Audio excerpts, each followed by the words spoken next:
Alex Martinez opened his eyes to discover he was standing in the middle of his living room, holding a silver sphere the size of a tennis ball. He had no memory of how he got there. The clock on the wall read 3:47 p.m. The last thing he remembered was eating breakfast at 7:30 a.m. 8 hours, gone in an instant. Connection established, a soft voice emanated from the sphere. Upload complete. Alex nearly dropped the device. What upload? Who are you? I am you, Alex, the voice replied. Or more precisely, I am your memories from the next 37 minutes. His head spun. That's impossible. Time doesn't work that way. It does now, the sphere responded. In exactly 36 minutes, you will make a discovery that changes everything.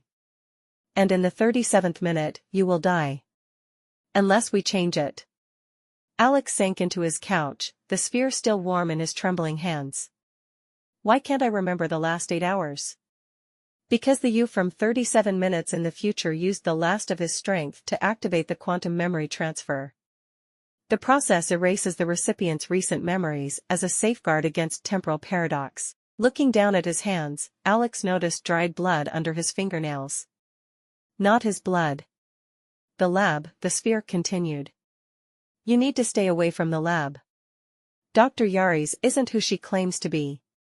The project was never about clean energy, it was about them. The ones watching from between spaces we can't perceive. A high-pitched whine filled the air, and the sphere grew hot. Connection destabilizing, it announced. Remember, Alex, stay away from the lab. Don't trust the messages from Ellen. And whatever you do, don't.